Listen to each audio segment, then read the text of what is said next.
Kristina, and I'm going to tell you the story of how I learned to sail in only 4 days and how after 100 hours of instruction, I sailed from Hawaii to California. And let me tell you, learning the basics and getting my basic certification was both a lot and took way less time than I expected. Except I'm traveling today. I'm flying from PDX to Schiphol, Netherlands, and from there taking a train to Belgium. And so the question is whether or not I can get this story told before we get where we're going. I'm at the Portland airport, but now that I'm through security and I've determined that my gate exists, I'm going to tell you about how I first learned how to sail. It all started in the spring of 2022 when it snowed in April, setting back the progress of summer by months. All the weather went back to dreary, cold, and rainy, and solar-powered me could not stand it. So I booked a vacation in sunny San Diego, and I signed up for a sailing class. At the time, I had no idea I was embarking on a life-changing journey.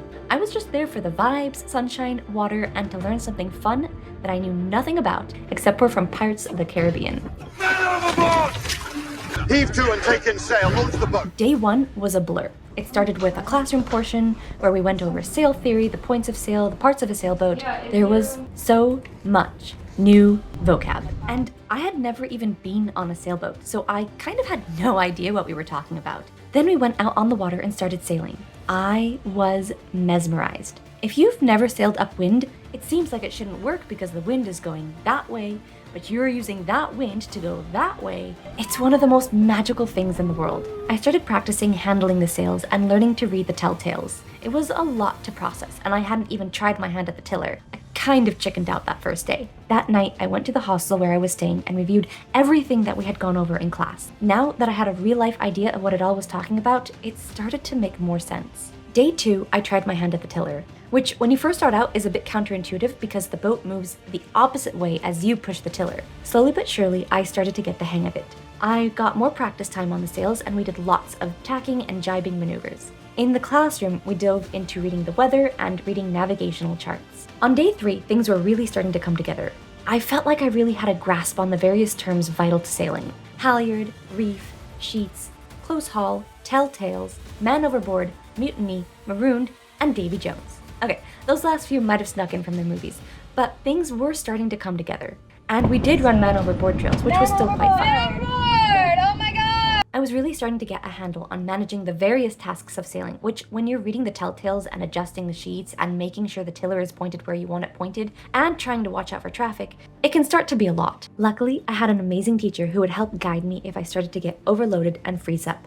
Day 4 was the exam. Yeah, I took an exam on my vacation. There was a paper exam and a practical exam, and I was pretty confident about the paper exam because I've always been good at that kind of stuff. It was the practical that had me nervous. I didn't know if I was going to freeze up at a crucial moment or not.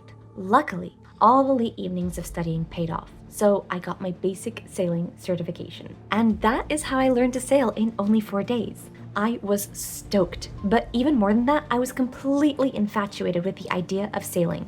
I wanted more. All the time. There was no way the journey was over yet, but it would be almost a year before I would get the chance to get back out on the water. I've boarded the plane and will be taking off soon, which means that it's time to tell what happened next. After I got back home, I wanted to get back on the water immediately. I didn't yet have the confidence to do so without knowing the local waters, so I reached out to a local sailing school, but they weren't going to have openings until spring, and so I waited. When spring came along, I wasn't sure I would remember how to do anything I'd learned, and I had already booked another class in San Diego. I wanted to make sure that I didn't arrive completely clueless. Luckily, I still remembered my basics, and the class was both a marvelous way to refresh my skills and to solidify what I had previously learned. I also got to learn some new tricks while I was at it. Instead of sailing in a bay, we were now river sailing, which meant current. A lot of it. Learning to navigate the boat in a current means that sometimes your bow is pointing one way, but your boat is actually traveling another way.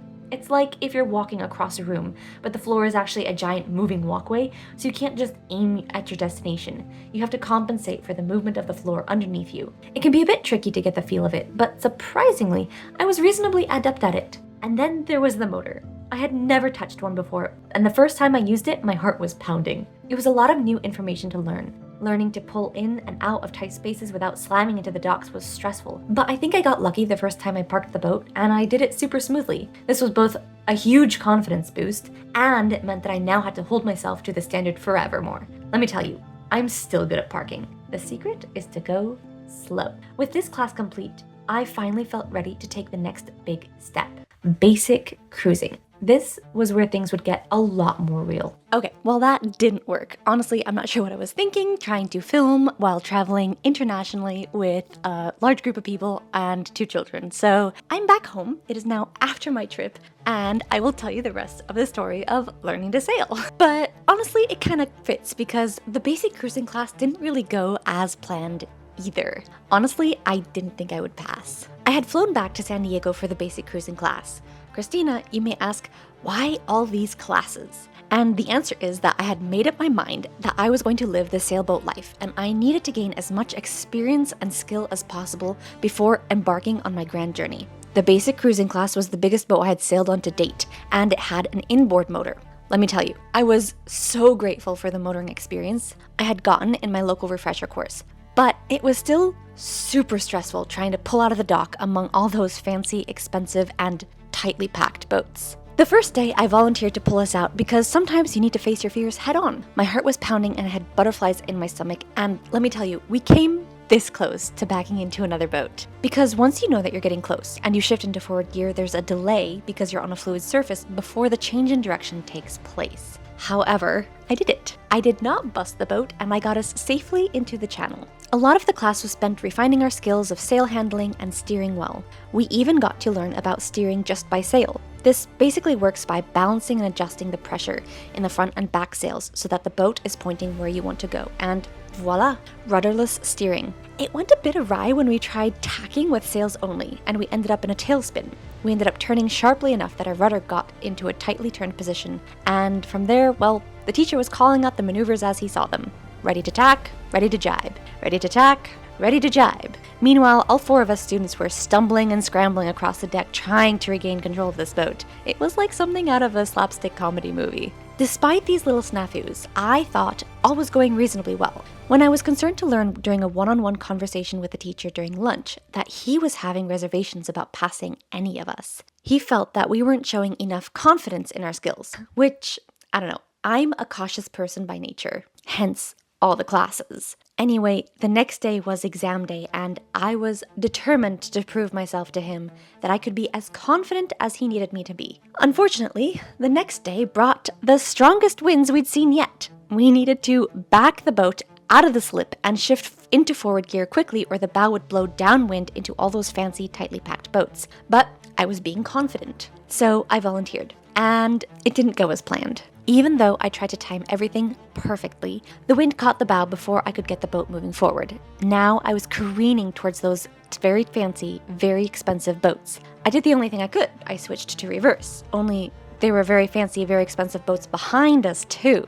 I ended up bouncing between forward and reverse until we were blown into the dock. The teacher managed to park the boat again, and because I was being determined, I volunteered to try once more. Same result. Another student tried. Same result. In the end, the teacher let it be, and that was the day I became a fan of backing out of the slip and into the channel. The rest of the class went super smoothly. We even saw dolphins, which was an absolute highlight. I left my certification book and I waited with bated breath to see if it would be returned with a new certification or not. A month later, it arrived. I had passed. The next class on my horizon was Liveaboard Cruising, when I'd finally get a taste of what it might be like to call a sailboat home. The Liveaboard Cruising class was different from all the other classes in that we were actually going to spend 5 days living on the sailboat, sleeping at anchorages, and all around having a grand old adventure. The first day was very simple, reviewing provisioning and familiarizing ourselves with the boat. We got a look at the engine, and we were going to get into the nitty-gritty details about how the engine worked and how to troubleshoot and fix issues with it.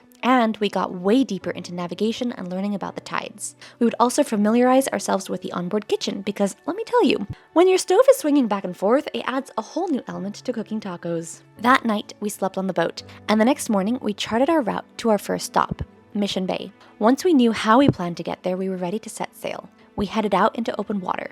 This was my first true foray into the open waters beyond the bay. Honestly, I have no idea how people are able to read the shoreline. I'm pretty sure that without GPS navigation, I would quickly be lost. I mean, there are ways to do it without GPS because if you know your heading and you know how fast you're going and you know how long you've been underway, you can calculate your approximate position. And if you know the tides and the currents, you can get even closer. But that's a lot of math to do on the fly on a rocky boat. Luckily, we pulled into Mission Bay without issue in the early evening.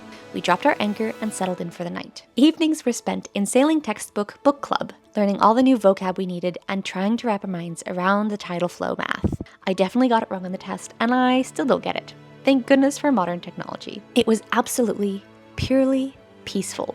The sunset was stunning, the Christmas lights were glowing, and I knew that I would be so happy doing this every day for a very, very long time. Day 3 had us heading back to San Diego Bay and our dock because a storm was coming and it would be safest there.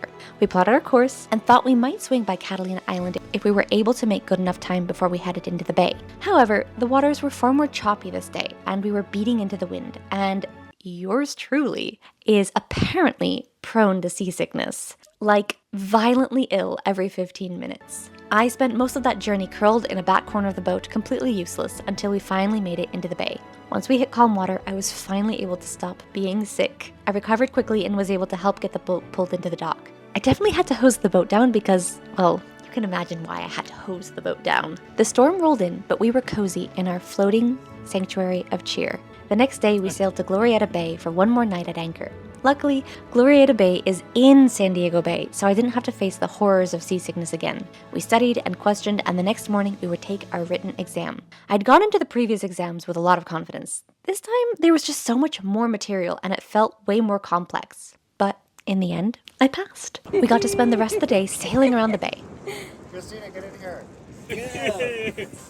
Go down the bridge! Everybody's bridge experience. It's over! Echo!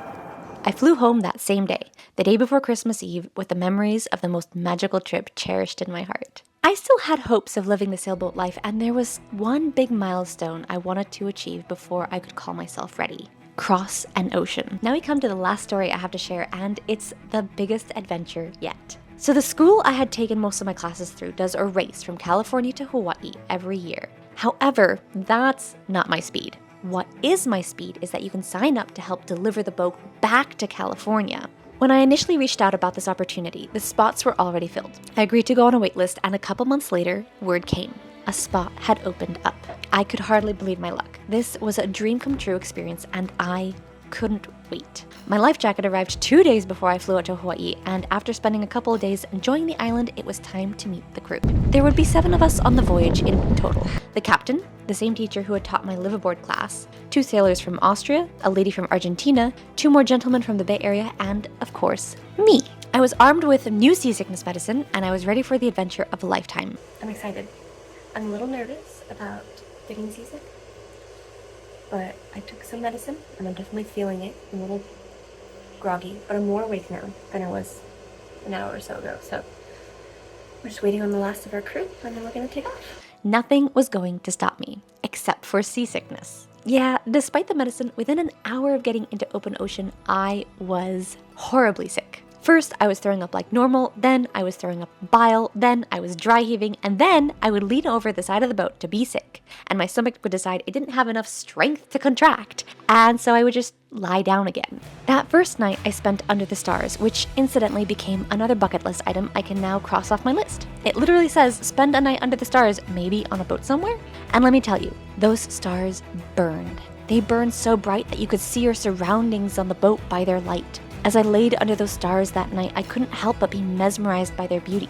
And then when I would lean over the edge of the boat to be sick, there was all the bioluminescent phytoplankton glittering like an alien planet as our boat churned up the water. I went from burning stars above to glowing waters below. Everywhere I turned, there was beauty. I was violently ill for a good 12 hours. Towards the end of those 12 hours, I was starting to wonder if I had made a huge mistake. Luckily, my stomach did settle down. and I was queasy for another day, but after that, I didn't have any more troubles from my stomach. Sailing on the open ocean is different from the bay because you're trying to intersect waves at an angle so that you don't come slamming down at the far edge of the wave, all while staying as close to on course as possible. It takes a lot of maneuvering, and it was a learning curve for me, but learn I did. I experienced my first squall, white-knuckled on the wheel as the winds and rain picked up, but we passed through it with no problem, and it was actually nice to rinse some of the salt from my hair. We saw dolphins and shooting stars, and every evening we were treated to a new variety of sunset. Halfway through the trip, we had a celebration and jumped off the boat. Surprise! I hope I didn't give it away at all. I think I told Kristina the first hour I spent with her in Hawaii. Oh man, is it cold? You know, it's really bad, guys. We're celebrating that we ran over something. Yeah, we're very, very sad.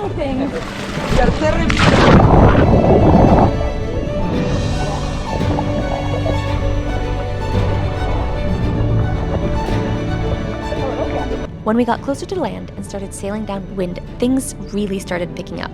The winds got stronger and the waves got bigger. So did my fears. We were now sailing downwind, and with the stronger winds, the risk of rounding up increased. That's when you lose control and almost tip the boat over. I did not want that. I remember careening down 10-foot waves at 18 knots. It was a race boat. In the middle of the night under the full moon. The temperature had dropped drastically compared to our time in the tropics, but that night I didn't know if it was the cold or the fear that had me shaking. My captain / my teacher was great though. For everyone who's less confident, he made sure to either sit with them himself or have one of the more experienced sailors sit with them to make sure they felt supported. I learned so much on this trip. I stretched way past my comfort zone, and I realized that I could do so much more than I ever imagined. There are so many parts of this experience that I will cherish forever, and there's no way I could share all of it with you in a timely manner. So I'll leave on this note of gratitude. I'm so grateful I got to be a part of that trip. We were so lucky that all 7 of us got along as well as we did. We quickly unified into a cohesive crew, and as amazing as all the squalls and the dolphins and the sonic booms were, it was all the more special because I got to share it with the most amazing people. This trip showed me that sometimes the best things in life are on the other side of your fears. If you've watched this far, I'd be grateful if you could like and subscribe. Jesus loves you, and I do too.